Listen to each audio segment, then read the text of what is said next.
आप सभी का इस वीडियो में स्वागत है। एक नई शुरुआत आपके साथ होने वाली है। भौतिक विज्ञान को रोचक और आसान बनाने के लिए इस बार हम प्रयोगों के द्वारा भौतिक विज्ञान समझने वाले हैं। आप सभी के लिए ढेरों शुभकामनाएं। आप कक्षा 12वीं में प्रवेश कर चुके हैं और अब आपको खूब सारी मेहनत करनी है ताकि बोर्ड एग्जाम में बहुत अच्छे अंक आप प्राप्त कर सकें। प्यारे बच्चों, जैसा कि हम देख रहे हैं, चाहे सीबीएसई का पेपर हो, चाहे उत्तराखंड बोर्ड का पेपर हो, जो फिजिक्स का पेपर है उसका पैटर्न लगातार चेंज हो रहा है और पेपर काफी स्टैंडर्डाइज्ड हो रहा है। इसमें जो है क्वेश्चंस का जो स्तर है वो पहले से बहुत बेहतर हो रहा है। तो अब किस तरीके से आपको प्रिपरेशन करनी है, किस तरीके का आपका तरीका होगा जिससे आप बेहतर कर पाए एग्जाम में और बहुत अच्छे अंक आप प्राप्त कर पाए, इसके लिए कुछ नया करने की आपको भी आवश्यकता है और हमें भी आवश्यकता है। इस बार हम क्या करेंगे कि जो हमारा समझने का तरीका होगा उसको हम प्रयोगों के द्वारा, एनिमेशन के द्वारा बहुत सरल तरीके से समझेंगे। भौतिक विज्ञान कोई रटने वाला विषय नहीं है, बल्कि इसमें हमें क्या करना होता है, चीजों को समझना होता है और उसके बाद अपनी समझदारी के आधार पर जो बोर्ड एग्जाम में क्वेश्चन आते हैं उनका आंसर करना होता है। तो इस बार हम कुछ ऐसा ही बेहतर करने की कोशिश करेंगे जिसमें हम पहले चीजों को समझेंगे और उसके बाद जो है खुद उसमें लिखने का प्रयास करेंगे या नोट्स बनाने का प्रयास करेंगे। यहाँ पर एक कोशिश और कर रहा हूं मैं कि जो आपको नोट्स यहाँ पर प्रोवाइड होंगे वो बाईलिंगुअल होंगे, यानी कि हिंदी में भी होंगे और इंग्लिश में भी होंगे। स्टार्टिंग में मैं आपको कुछ वीडियोस हिंदी में ही टोटल बताऊंगा, उसके बाद हम कोशिश करेंगे धीरे धीरे हम लोग शिफ्ट करेंगे इंग्लिश की तरफ भी। तो बहुत बेहतर तरीके से सिखाने की कोशिश करूंगा और यदि आप लगातार इन वीडियोस को देखते हैं तो मुझे पूरा विश्वास है कि आपको इससे जरूर फायदा मिलेगा। तो आइए, आज का जो टॉपिक है उसका आपने नाम ऑलरेडी पढ़ लिया होगा, ओरिजिन ऑफ इलेक्ट्रिक चार्ज, विद्युत आवेश की उत्पत्ति। ये जो कक्षा 12वीं का सिलेबस है ये पूरा का पूरा जो है चार्ज के इर्द गिर्द घूमता है। इसमें आप ये मान लीजिए कि जो आवेश है या जो चार्ज है, ये जो फिजिकल क्वांटिटी है, अगर इसके बारे में आपको पता लग जाए तो ये हमारे पूरे भौतिक विज्ञान का जो पहली बुक है, पार्ट 1 है, उस पार्ट 1 का ये हीरो है। तो इसके बारे में आपको जानना है कि इसकी उत्पत्ति कैसे हुई, इसकी कौन कौन सी प्रॉपर्टीज होती है, और अगर अच्छे तरीके से आप इसको सीख गए तो मुझे लगता है कि आदि भौतिक विज्ञान की जो बुक है वो आपके लिए बहुत सरल हो जाए। क्या कभी आपने इन घटनाओं का अनुभव किया है? घटनाएं कौन कौन सी हैं? सर्दियों के समय अपने ऊनी कपड़े उतारते वक्त किटकिट का एक साउंड कभी आपने अनुभव किया होगा या सुना होगा। रात में सोते समय अंधेरे कमरे में कंबल पर हाथ फेरते स्पार्क या रोशनी देखी होगी। जब हम सर्दियों के टाइम पर जो कंबल हैं, जो सिल्क टाइप की कंबल होती है, बहुत सॉफ्ट होती है, उन कंबल पर अंधेरे कमरे में यदि अपने हाथ को रब करें, रगड़े हाथ को, तो एक स्पार्क या एक लाइटिंग हमको दिखाई देती है। ऐसा लगता है पूरे कंबल के ऊपर आग लग रही है। तो क्या कभी आपने ऐसा अनुभव किया है? शुष्क मौसम में रेलिंग या अन्य व्यक्ति आदि को छूने पर झटका लगता है। कभी ऐसा हुआ होगा कि आपने अपने कपड़े उतारे या कपड़े झाड़े और उसके बाद आपने किसी मेटल को टच किया हो, जैसे रेलिंग हो गई, या हो सकता है आप कार से कभी उतरे हो और उसके हैंडल को आपने पकड़ लिया या किसी अन्य व्यक्ति को पकड़ लिया, तो कभी आपको हल्का सा झटका या कभी कभी तेज झटका भी लगता है। तो क्या कभी आपने ये सारी बातें अनुभव की हैं? अगर नहीं अनुभव की हैं तो कुछ प्रयोग हम यहाँ पर करने वाले हैं। इन प्रयोगों को आप अनुभव कीजिए और खुद भी कीजिए और उसके बाद आज का जो चैप्टर है उसके बारे में हम डिस्कस करते हैं। आपने से तेल किसने लगाया? दोनों से, दोनों ने लगाकर कोई भी किसी के बाल पे उसको रब करो, उसको आपको रगड़ना है बाल पे। आप ही करते हैं, इसके बाल पे करो, ठीक है? आराम से रगड़िए, ठीक है? और अब क्या करो, धीरे धीरे बलून ऊपर की तरफ ले जाओ। हाँ, देखो कुछ दिख रहा है? और देखो ये क्या कर रहा है, बाल को खींच रहा है ना अपने साथ, ठीक है? और ऊपर ले जाओ, नहीं, और ऊपर, हाँ, और देखो सारे बाल खड़े हो गए। तो अभी आपने क्या करना है, ये वाला बलून लेना है जिसको आपने रब नहीं किया है, और देखें, उठाओ बलून और ऊपर करो और ऊपर करो। बाल इसके साथ नहीं आ रहे। अगर एक आधा आ भी रहे होंगे तो किसके कारण आ रहे हैं? पहले से क्या किए हैं, बाल रब किए ना, तो उसमें कुछ होगा, उसके बारे में हम अभी डिस्कस करेंगे। तो ये था हमारा पहला प्रयोग। दूसरा प्रयोग करेंगे, आप में से आपने क्या करना है, दोनों एक एक बलून ले लो, ठीक है? एक बच्चा क्या करेगा, बलून को अपने हेड पे रब करेगा, बालों पे रब करना है आपने, ठीक है? इसको रगड़ना है और एक बिल्कुल भी रगड़ेगा नहीं। और उसके बाद हम क्या करेंगे, इस वाले अलमारी पे इसको चिपकाने की कोशिश करेंगे। चलो कुमकुम आप करो बेटा, ठीक है, ओके, रखो आराम से। नहीं, रब नहीं किया आपने सही से, जिस साइड रब किया ना वो वाली साइड आराम से रख दीजिए वहां पे। हाँ ठीक है, तो ये चिपक गया। और आप ये विदाउट रबिंग वाला है, ये देखिए बलून नीचे गिर गया। एक बार और करो कोशिश, क्या पता चिपक जाए, हो सकता है गम लगा हो इन पे। ओके, तो नहीं चिपक रहा, और वो बलून अभी भी चिपका हुआ है और धीरे धीरे थोड़ा थोड़ा करके नीचे आ रहा है, लेकिन अभी भी क्या है, आ चुके हैं। यहाँ पे हमने क्या लिया है, पेपर पीसेस लिए हैं। रोहन, इसको आपने वो तेल तो नहीं लगाया ना बेटा, करो रफ करो। ये हमारे पास एक प्लास्टिक का स्केल है जो हम यूज करते हैं, और थोड़ा और रब कर ले दे यार, चिपक रहे ना, एक बार और करके देखो। हाँ अच्छे से रब करो, कोई दिक्कत नहीं है, थोड़ा बहुत रूसी गिरेगी बालों से, कोई दिक्कत नहीं है, इतना चलता है। चलिए, और ये देखिए, दिखाइए दिखाइए, और ऊपर उठा, ये चिपके हैं इस पे ना, और लगाया। डर रहा है बच्चा, ये देख रहे हैं चिपक रहे हैं ना, ये देखिए इस तरीके से क्या हो रहा है, चिपक रहे हैं। इसने कम रब किया है और ये हो गया, क्लियर है। अब थोड़ा देर बाद ये क्या हो जाएंगे, हाँ इससे निकल जाएंगे, ठीक है, ये छूट गए ना। और अब ये देखिए, अगर इसको रब नहीं करते हैं, ये अभी रब नहीं किया है, अभी इसमें थोड़ा सा है, लेकिन ये अब उतना नहीं चिपकाएगा, हल्का हल्का है, तो है इसमें प्रॉपर्टीज, राइट। लेकिन अगर हम इसको रब नहीं करेंगे, कंघी से भी देख लेते हैं, ये देखिए कितने पेपर पीसेस इसमें चिपक रहे हैं, बहुत सारे आगे ना, ये देखिए दिख रहा है। और अब धीरे धीरे वो क्या हो रहा है, छूट भी रहे हैं। इसका मतलब ये प्रॉपर्टीज जो है इसमें क्या हो रही है, धीरे धीरे लूज हो रही है, राइट। तो इसने इसको अट्रैक्ट कर लिया, यानी कि अपनी ओर खींचा है या पकड़ के लिया है। भाई कोई भी चीज कब उठती है, मान लीजिए ये सारा सामान हमने नीचे रखा है, ये अपने आप देखिए मेरा हाथ है, और मैं इसको अगर ऊपर करूंगा तो आ रहा है मेरे हाथ पे, नहीं आ रहा है, मैं इसे पकड़ूंगा और ऊपर उठ जाएगा। इसका मतलब मैं इस पे क्या लगा रहा हूँ, फोर्स लगा रहा हूँ। और जब हमने रब किया, रब करने के बाद इस पे अगर ये पेपर पीसेस चिपक रहे हैं, इसका अर्थ क्या हो रहा है कि इसमें कोई फोर्स आ गया है, जो कि इनको अपनी ओर क्या कर रहा है, मैंने आपको करवा लिए हैं, है ना। और उन प्रयोगों को हमने देख भी लिया है और अनुभव किया कि हम जो प्रयोग कर रहे थे उन प्रयोगों में क्या निकल के आया कि एक बलून जब हमने अपने ड्राई हेयर पर क्या किया, रब किया, तो रब करने के बाद क्या हुआ, हमारे बाल उसके साथ खींचे जा रहे थे, या जो बलून था उसको हमने किसी वॉल पे अगर स्टिक करने की कोशिश, चिपकाने की कोशिश की, चिपक गया था। साथ में एक और बलून लिया जिसको हमने रब नहीं किया था, वो नहीं चिपका। इसके अलावा जो स्केल थी या जो कंघी थी, उस पे जो छोटे छोटे पेपर पीसेस थे वो क्या हो गए थे, चिपक गए थे, है ना। तो ये तमाम चीजें क्यों हुई, कैसे हुई, तो ये जो प्रॉपर्टीज आ रही है, ये जो एक गुण डेवलप हो रहा है वस्तुओं में, कब हो रहा है, आफ्टर रबिंग। जब उनको हम क्या कर रहे हैं, रगड़ रहे हैं, एक दूसरे के साथ क्या कर रहे हैं, रगड़ रहे हैं, तो एक नया गुण उसके अंदर आ जा रहा है ना। तो भाई इस गुण को कुछ नाम तो देना पड़ेगा। जब हम कहीं पे कोई व्यवहार शो करते हैं तो उस व्यवहार का कुछ नाम होता है कि ये इस तरीके का व्यवहार कर रहा है। आप ईमानदारी कहीं पे दिखा रहे हैं, अच्छा काम कर, लोग कहते हैं आप ईमानदार हैं, सच बोल रहे हैं, आप कह रहे हैं सच है, राइट। तो ऐसे यहाँ पे भी हो रहा है कि वस्तुओं को हम आपस में रगड़ रहे हैं, और रगड़ने के बाद उसके अंदर एक गुण आ रहा है। इस गुण का नाम दिया गया विद्युतमय या इलेक्ट्रिफिकेशन या चार्ज्ड। मतलब वस्तुएं क्या हो गई हैं, चार्ज हो गई है ना, उनमें आवेश उत्पन्न हो गया है। तो आज के टॉपिक में ये तमाम पॉइंट हमारे रहेंगे। देखिए हुआ क्या, ये तमाम चीजें क्यों हुई, इसके लिए हमें थोड़ा सा अपना जो पूर्व ज्ञान है उसको एक बार फिर से समझना पड़ेगा। क्लास 9th 8th इनमें आपने एटम के बारे में पढ़ा है, और एटम के बारे में मुझे लगता है बहुत सारी चीजें आप जानते भी हैं। यहां से हम थोड़ा सा स्टार्ट करते हैं कि आखिरी ये हो क्या रहा है, क्यों हुआ ऐसा, राइट।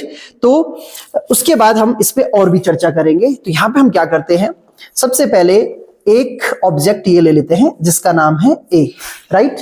एक वस्तु ले ली हमने, एक और वस्तु लेते हैं और ये है बी, राइट बेटा। कोई भी वस्तु है वो किससे मिलके बनी है, परमाणुओं से मिलके, इतना तो आप जानते हैं। और परमाणु में क्या होता है, थोड़ा सा हम परमाणु पे भी डिस्कस करें तो ये एक परमाणु का रफ स्केच है। इसमें ये वाला जो पोर्शन होता है, इसमें पॉजिटिव चार्ज यानी कि परमाणु प्रोटॉन होते हैं, और साथ में क्या भी होते हैं, न्यूट्रॉन। इसको हम न्यूक्लियस कहते हैं, ये नाभिक हो गया। और इसके चारों तरफ जो ये स्पेस होता है, जो कि अधिकतम स्पेस है, इस स्पेस में क्या होते हैं, हाँ इलेक्ट्रॉन होते हैं। इतनी बात आपको समझ में आ गई। तो ये प्रत्येक पदार्थ का अपना गुण है कि उसमें जो ये इलेक्ट्रॉन होते हैं, कुछ में वो टाइटली बॉन्ड होते हैं, मजबूती के साथ बंधे होते हैं, और कुछ में मजबूती के साथ नहीं बंधे होते हैं, राइट। और जब हमने क्या किया, वस्तुओं को आपस में रब करना स्टार्ट किया। रब करने से कभी अपने हाथों को रब कीजिएगा और आप देखेंगे कि उसमें क्या हो रही है, हीट प्रोड्यूस हो रही है। क्या प्रोड्यूस हो रही है? हीट। जब हीट प्रोड्यूस होगी तो इसका अर्थ क्या हुआ कि उसको एनर्जी मिल रही। क्या मिल रही है? एनर्जी। तो जब दो वस्तुओं को हम आपस में रगड़ते, मान लीजिए ये ए और बी है, और इनको हम आपस में रगड़ेंगे तो इनमें से एक दूसरे को एनर्जी ट्रांसफर करेंगे।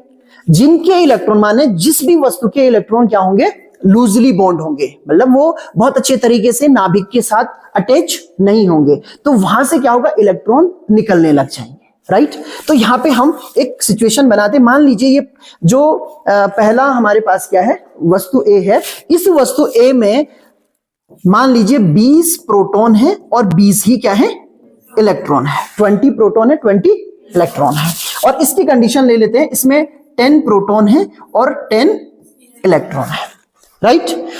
अब क्या हुआ, इस वाले जो ए वाला ऑब्जेक्ट है, इसको जब हमने रब किया तो इससे क्या हुआ कि कुछ इलेक्ट्रॉन निकल कर, ये लूजली बॉन्ड थे, और जैसे एक इलेक्ट्रॉन ये निकल के चले गया बी में, फिर एक इलेक्ट्रॉन ये चले गया, फिर एक इलेक्ट्रॉन ये चले गया, फिर एक इलेक्ट्रॉन ये चले गया। समझ में आ रहा है? हमने जब इनको रब किया, रब करने के बाद यहां से इलेक्ट्रॉन कहां चले गए, बी में चले गए, राइट। अब क्या हुआ, इससे कितने इलेक्ट्रॉन चले गए, 4 चले गए ना, तो -4 कर दीजिए, कितने बचे बेटा इसमें, 16 ई है ना। और इसमें कितने आगे, 4, तो +4 ई कर दीजिए, राइट। अब क्या कंडीशन हो गई, इस कंडीशन को हम फिर से बनाए तो यहां पे अभी भी 20 प्रोटॉन है और 16 इलेक्ट्रॉन है। यहां पे क्या हुआ कि +4 प्रोटॉन क्या है, ज्यादा है, बहुत अच्छा, इसमें ये ज्यादा है। और यहां पे क्या हुआ कि अभी भी 10 प्रोटॉन है, लेकिन कितने, 14 इलेक्ट्रॉन। इसमें 4 इलेक्ट्रॉन क्या हो गए, ज्यादा हो गए, राइट।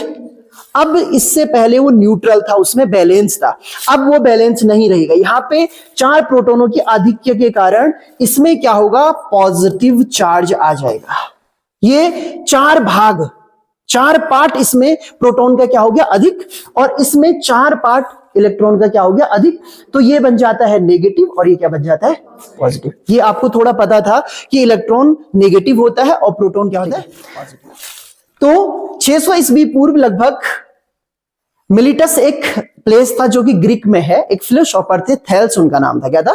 थेल्स। इन्होंने सबसे पहले देखा, अंबर देखा था ना आपने, अंबर पर उन्होंने कुछ वस्तुओं को रगड़ा, रब किया, और उन्होंने देखा कि अंबर में एक ऐसी प्रॉपर्टीज है, वो वस्तुओं को क्या कर रहा है, अपनी ओर आकर्षित कर रहा है, खींच रहा है, अट्रैक्ट कर रहा है। क्या कर रहा है? अट्रैक्ट। और वहां से उत्पत्ति हुई इस शब्द की, इलेक्ट्रॉन शब्द की उत्पत्ति हुई। ग्रीक का लेटर है अंबर, को उन्होंने, अंबर का नाम क्या है, इलेक्ट्रॉन, मतलब अंबर को ही क्या कहा गया, इलेक्ट्रॉन कहा गया। और आगे जाके फिर इस पे और डिस्कवरीज हुई, और उन डिस्कवरी के थ्रू हमने कहा कि कुछ वस्तुओं में ऐसा कुछ गुण होता है कि जब उनको हम आपस में रगड़ते हैं तो वो दूसरी वस्तुओं को क्या कर लेती है, अट्रैक्ट कर लेती है। ठीक है, तो आवेश उसी का नाम दिया गया, या उसी को इलेक्ट्रॉन कहा गया, और आगे जाके उसी को हमने फ्रिक्शनल इलेक्ट्रिसिटी भी कहा। क्या कहा? मतलब घर्षण के द्वारा जो इलेक्ट्रिसिटी उत्पन्न हो रही है, जो अट्रैक्शन की पावर उत्पन्न हो रही है, उसको क्या कहा? Frictional electricity. लेकिन उसका जो मूल कारण है वो समझ में आ गया। घर्षण के बाद हुआ क्या? इलेक्ट्रॉनों का स्थानांतरण हुआ। इलेक्ट्रॉन एक वस्तु से किस में चले गए थे? दूसरी वस्तु में। थोड़ा सा अगर आपको इतिहास देखना है तो ये थेल्स के बारे में मैंने लिखा हुआ, अगर आपको नोट्स बनाने हैं तो ये आप कर सकते हैं, अदरवाइज बहुत ज्यादा इसकी आवश्यकता आपको नहीं है। इस पर और भी जो साइंटिस्ट हैं उन्होंने भी काम किया है, और आप देख सकते हैं कि जो इलेक्ट्रॉन शब्द है वो ग्रीक शब्द है जिसका अर्थ अंबर या राल होता है। ठीक है, इसके बारे में मैंने आपको बता ही दिया है। और ये छोटे छोटे कणों को क्या कर लेता है? आकर्षित कर ले। ये तमाम चीजें आपको बता ली गई है, ये केवल नोट्स के लिए है। आप वीडियो को पॉज कीजिए और उसके बाद आराम से आप नोट्स को बना सकते हैं। इसके अलावा जो इलेक्ट्रॉन की डिस्कवरी है वो एक क्रांतिकारी परिवर्तन था। जे थॉमसन ने, ठीक है, कब किया था ये प्रयोग? 1897 में, 1897 में उन्होंने जब इलेक्ट्रॉन की डिस्कवरी की, तो उसके बाद पता लगा हमें कि जो एटम है उसके अंदर नेगेटिव पार्टिकल्स होते। क्या होते? उसके बाद फर्दर चेंजेस होते रहे। ठीक है, आगे जाके जो है गोल्डस्टीन ने एक्सपेरिमेंट किया, फिर रदरफोर्ड ने किया, फिर उसके बाद हमें पता चला कि जो नाभिक है वो भी, उसमें पॉजिटिव पार्टिकल्स होते हैं जिनको हमने प्रोटॉन नाम दिया। क्या दिया? और फिर आगे जाके हमें फिर पता चला कि नाभिक में एक और कण होता है और उसको हमने नाम दिया न्यूट्रॉन दिया। तो ये आपको पता भी है, लेकिन थ्योरी को शिफ्ट करना सीखो। केवल यहां पे जो इलेक्ट्रिफिकेशन हो रहा है, जो आवेश जिसको हम नाम दे रहे हैं, क्या है? इलेक्ट्रॉनों का ट्रांसफर है। क्या है? इलेक्ट्रॉन क्या हो रहे हैं? ट्रांसफर हो रहे हैं। ये समझ में आ गया आपके? इलेक्ट्रॉन एक वस्तु से दूसरी वस्तु में जा रहे हैं, जिसके कारण पूरा बैलेंस खराब हो जा रहा है। जो न्यूट्रल था ना, वो न्यूट्रल बिगड़ जा रहा है। जहां इलेक्ट्रॉन जाएंगे वहां क्या हो जाएगा? किसका अधिक क्या हो जाएगा? इलेक्ट्रॉनों का। जिस वस्तु में वो जाएंगे, इकट्ठे होंगे, वहां किसका अधिक क्या हो जाएगा? इलेक्ट्रॉनों का। और जिसमें से जाएंगे, मतलब जिस वस्तु में से वो शिफ्ट होंगे, वहां क्या हो जाएगा? ओके, तो यहां तक समझ में आ गया? ओके, अब यहां देखिए, इसकी हिस्ट्री में कुछ और भी लिखा गया है कि भाई कब कब किस साइंटिस्ट ने क्या क्या काम किया। तो ये आप नोट्स बना सकते हैं, ठीक है? ये आपके एग्जाम में नहीं आएगा, पर ये नॉलेज के लिए, आपके लिए। किसके लिए? नॉलेज के लिए, कि अगर आप नॉलेज गेन करना चाहते हो, ये तमाम चीजें हैं। यहाँ पे आपको ये भी समझाया गया फ्रिक्शनल इलेक्ट्रिसिटी क्या होती है, ये पूरा का पूरा मैंने आपको बता दिया है।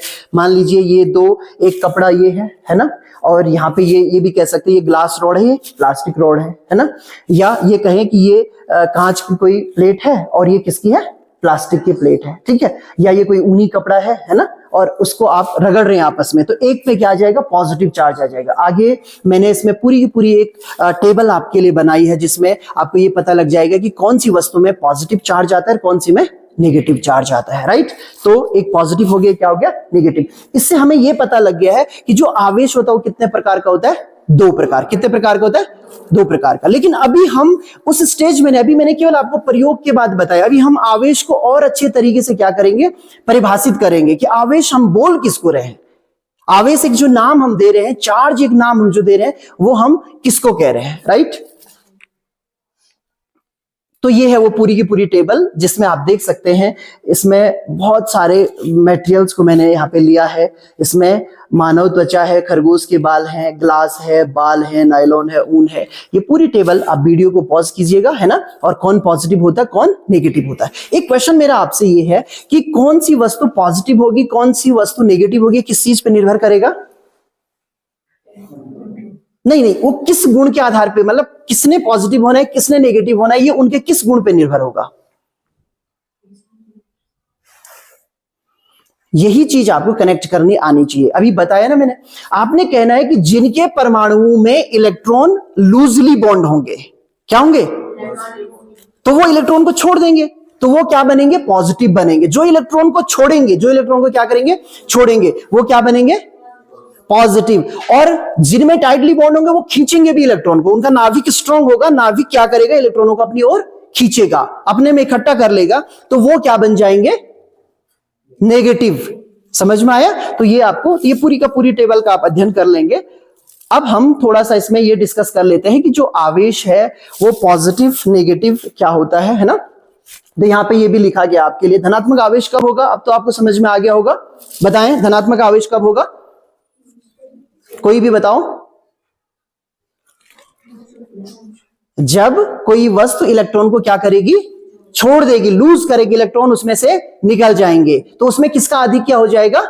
प्रोटॉन। कभी भी एक चीज और आपको ध्यान रखनी है, कभी भी प्रोटॉनों की संख्या अधिक नहीं होती है, वो जितनी थी उतनी ही थी, लेकिन इलेक्ट्रॉन के आ जाने से या उसमें से निकल जाने के कारण कम और ज्यादा हो रहा था। तो ये देखिए पॉजिटिव के लिए, पॉजिटिव आवेश के लिए हम ये इस तरीके से परिभाषित कर सकते हैं, जब कोई वस्तु इलेक्ट्रॉन खो देती है, ठीक है। यहाँ पे मैं परिभाषा पढ़ नहीं रहा हूं, इसमें हम बिल्कुल भी टाइम वेस्ट नहीं करेंगे, समझ में आ गया होगा, इसलिए पहले वो समझाया गया है नेगेटिव क्या होता है और न्यूट्रल क्या होता है। इसमें थोड़ा सा और डिस्कस करेंगे बाकी चीजों पे। अब आवेश आ कहां से रहा था? तो स्टार्टिंग हमने यहां से की थी कि इलेक्ट्रॉन के कारण। किसके कारण? तो इलेक्ट्रॉन पे जो आवेश होता है बेटा, वो आवेश होता है किसी को पता? इलेक्ट्रॉन पे जो आवेश होता है 1.6 into 10 to the power -19 coulomb. और आज से आपको इसको याद भी रख लेना है। अब ये नेगेटिव होता है तो इसको हम नेगेटिव कहेंगे। क्या कहेंगे? नेगेटिव। और जो प्रोटॉन पे आवेश होता है वो होता है plus 1.6 into 10 to the power -19 coulomb. ये फंडामेंटल चार्ज है। क्या है? ठीक है, जिसको हम मूल आवेश कहते हैं। क्या कहते हैं? मूल आवेश। मूल आवेश का मतलब समझ में आ रहा है? कम से कम किसी भी वस्तु में जो मिनिमम आवेश होगा वो कितना होगा? ये होगा और इसको आप समझ भी रहे इतना क्यों होगा? कोई भी बच्चा आप में से बताए कम से कम इतना क्यों होगा, इससे छोटा क्यों नहीं होगा? बड़ा तो हो सकता है लेकिन इससे छोटा क्यों नहीं होगा, कोई बताएगा? अरे क्या कहा मैंने, ट्रांसफर कौन हो रहे भाई? यहां पे आप लोग ना, यहां से आपकी फिजिक्स समझने की जो क्षमता है ना वो कम हो जाती है। यहां से आपको समझ में नहीं आता कि हम पढ़ क्या रहे, इतना एक्सप्लेन किया आपको, उसके बावजूद आप वहीं के वहीं हैं। प्रॉब्लम समझ में आ रही क्या है? आप अभी भी नहीं समझे, अरे कौन ट्रांसफर हो रहा है? Electron transfer. तो एक इलेक्ट्रॉन ट्रांसफर होगा तो इतना आवेश बनेगा, 2 होंगे तो इसका मल्टीपल किससे हो जाएगा? 2 से। 3 होंगे तो इसका मल्टीपल किससे हो जाएगा? 3 से। मतलब बारी बारी से अलग अलग मल्टीपल हो जाएगा। अगर 4 हुए तो कितना हो जाएगा? 4। किससे मल्टीपल होना है? जितनी वैल्यू होगी। तो इलेक्ट्रॉन ट्रांसफर होंगे ना, और इलेक्ट्रॉन पूरा का पूरा ट्रांसफर होगा, आधा इलेक्ट्रॉन ट्रांसफर नहीं होगा। कितना होगा? आगे जाके मैं आपको क्वांटाइजेशन पढ़ाऊंगा, क्वांटमीकरण पढ़ाऊंगा, उसमें और एक्सप्लेन करूंगा इसको। लेकिन फिलहाल मैं ये बताना चाहता कि मूल आवेश कितना होता है। मूल आवेश कितना होता है? राइट। तो ये आपको समझ लेना है। क्लियर है? यहां तक कोई प्रॉब्लम तो नहीं है? ओके। अब एक और हमें बात समझनी है कि जो अगर हम क्या करें, अपने प्रयोग को इस तरीके से करें, अगर आप करना चाहें तो कर सकते हैं। 2 बार ग्लास रॉड लेना, ठीक है। एक ग्लास रॉड को आप स्वतंत्रतापूर्वक लटका दीजिए, ठीक है। दूसरी ग्लास रॉड उसके नजदीक ले जाना तो वो रिपेल करेगा उसको। क्या करेगा? रिपेल। माने आपको इस तरीके कुछ करना है। देखिए ये आपके पास एक ग्लास रॉड है, क्या है? क्लियर है? ये क्या है? एक ग्लास रॉड है, ठीक है। इसके नजदीक आप दूसरी, मतलब इस पे रब करके इसके नजदीक ले जाएंगे, तो जैसे इसके नजदीक ले जाएंगे ना तो ये उससे कहां जाएगी? दूर जाएगी, ठीक है। जब वो दूर जाएगी तो इसका मतलब वो उसको क्या कर रहा है? प्रतिकर्षित कर रहा है। क्या कर रहा है? कारण क्या है? इस पे क्या है? पॉजिटिव चार्ज है। उस रॉड पे भी क्या होगा? Positive charge. जब पॉजिटिव रॉड एक दूसरे के नजदीक आएंगे तो वो एक दूसरे को क्या करते हैं? प्रतिकर्षित करते हैं, रिपेल करते हैं। क्या करते हैं? रिपेल करते हैं, प्रतिकर्षित करेंगे, राइट। ये तो हो गया पहला केस। दूसरा केस लेते हैं हम, यहां पे ले लेते हैं एक प्लास्टिक की रॉड। किसकी रॉड ली हमने? अब प्लास्टिक रॉड, राइट बेटा। इस प्लास्टिक रॉड और दूसरी प्लास्टिक रॉड को हम आपस में क्या करेंगे? रब करेंगे। जब रब करते हैं तो इस पे कौन सा चार्ज आता है? माइनस चार्ज आता है। क्या आता है? माइनस। दूसरे पे भी क्या होगा? माइनस ही होगा। उस रॉड को जब मैं इसके नजदीक ले जाऊंगा तो उस पे माइनस चार्ज है। ये भी एक दूसरे को क्या करेंगे? प्रतिकर्षित कर, रिपेल करेंगे, राइट। तो इनमें क्या होता है? इनको कहते हैं बेटा समान आवेश। समान आवेश का मतलब एक जैसे आवेश, या तो धनात्मक या तो ऋणात्मक। तो इनको हम सजातीय भी बोलते हैं या सेम चार्ज बोलते हैं। क्या बोलते हैं? Same charge. हिंदी में क्या कहेंगे?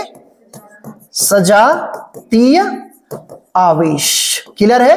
क्या कहेंगे? सजातीय आवेश। तो जो सजातीय आवेश होते हैं जब उनको पास लाते तो एक दूसरे को क्या करते हैं? प्रतिकर्षित करते। क्या करते हैं? प्रतिकर्षित करते हैं। यहां तक क्लियर समझ में आ गया? अब दूसरा एग्जांपल लेते हैं। हम यहां पे ले रहे हैं,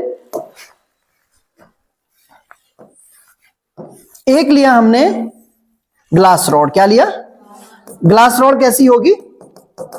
पॉजिटिव होगी। ये हमने किसकी रॉड ली? ग्लास रॉड, राइट बेटा। दूसरी हम इसके नजदीक कौन सी रॉड लेके आ रहे हैं? प्लास्टिक। क्या लेके आ रहे हैं? Plastic rod, right. जब इसके नजदीक लाएंगे ना तो ये एक दूसरे को अट्रैक्ट करते। क्या करते हैं? अट्रैक्ट, खींचते एक दूसरे की तरफ। ये इस पे चिपक जाएगा, राइट। तो इसका मतलब क्या हुआ? ये हो गया अपोजिट चार्ज। क्या बोलते हैं इनको?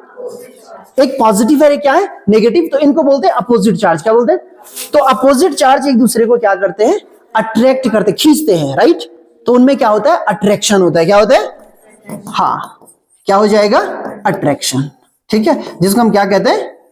आकर्षण। क्या कहते हैं? आकर्षण। तो ये क्या करेंगे? एक दूसरे को अट्रैक्ट करेंगे, राइट। तो ये प्रॉपर्टीज लिख लोगे आप लोग। Same charge repel to each other, एक दूसरे को क्या करते हैं? प्रतिकर्षित करते हैं। और opposite charge attract to each other, एक दूसरे को क्या करते हैं?